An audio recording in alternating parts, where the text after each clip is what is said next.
This OUA feature is brought to you by Pioneer Energy. Refuel, refresh, reward yourself at Pioneer today.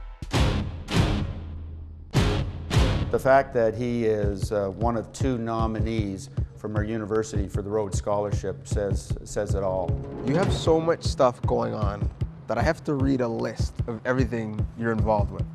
4-time academic All-Canadian, President's Award winner, graduated with distinction in biomedical sciences, neuroscience minor, Big Brother Bowl for Kids, believed to achieve motivational speaker, captain of a team that has the best regular season record in the history of Guelph Gryphons football. Through football, you know, you kind of get opportunities like doing the Bowl for Kids' sake, stuff like that. And it all just kind of, all right, you want to do this? And I was like, all right, sure, why not? Opportunities come your way, and so you just kind of take advantage of them. Zach is one of those amazing individuals. It's tough. As a football team, they spend about 24 hours a week in football-related activities, and then on top of that, they have to go to class and study. So Zach's a real role model that it can be done if you manage your time well.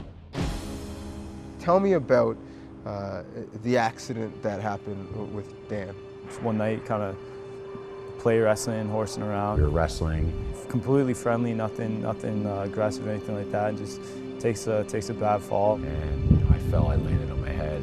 I remember, you know, him on the ground, kind of complaining, kind of screaming, you know, he can't breathe and stuff like that, and just, you know, couldn't move. You definitely initially had that thought, or I'm sure it's not that bad. It can't be that bad, you know, being in denial. And, you know, there's no way this is what it is. Like, I was scared. Like, he was terrified.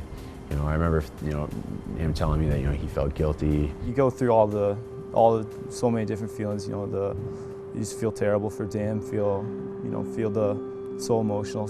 You know how good of an athlete he is. I was scared because, you know, my whole life leading up to that was sports. You know, as bad as that night's been, you know, I think we both tried to take something good out of it. And I remember telling him that just, you know, I have no idea exactly what's going to happen, but I know we kind of have to do this sort of thing together. After the accident happened, like, we went from being, you know, not just being acquaintances to kind of just like, you know, being brothers. Definitely have that guilt, and you know, I'm sure it'd be a lot tougher to heal from had Dan not been as amazing as the guy is. You know, he's the real deal. He doesn't complain. He's never blame me for anything. I kind of looked at it as an opportunity to, you know, find a way to give back. You know, do things. You know, a lot of good people did some good things for me. So I said to myself, you know, I got to start, you know, finding a way to give back. What does this mean to you?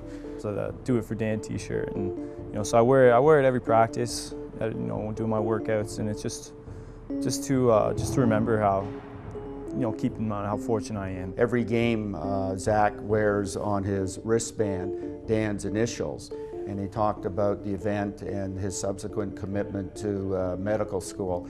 And I tell you, as an older guy who tends to get more emotional than I was young, he had us all in tears. It was a beautiful story. I felt like this was a big part of my life, and so I figured, why not learn a bit more about it? And yeah, I found it interesting physiologically, you know, how the spinal cord works. I admire everything that he's done, like everything that he's accomplished, you know, both on and off the field.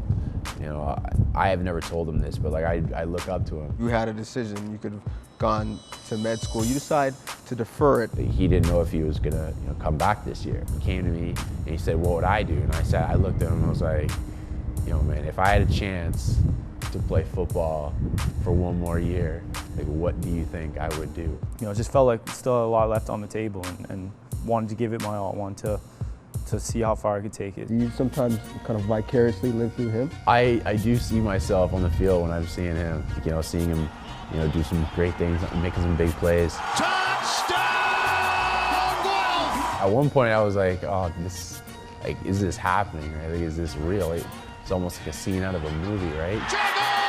Intercepted! And when they won, I didn't even know what to think. There was people everywhere. It was surreal. Chuck! Player of the game of my heart. I love you, man. You're the player of the game. I love you, man. In a way, do you think this team embodies your story and Dan's story? I think you can definitely make that connection. The resiliency is unmatched. I just don't think they know how to stop playing. I don't think they know how to quit. I think your legacy will be much more than what you've done in the stat line. It will be the people that you affect off the field. The guys love him when he comes around, and always talk with him and always asking how Dan's doing and what's up with him. So couldn't be much happier if that were to happen.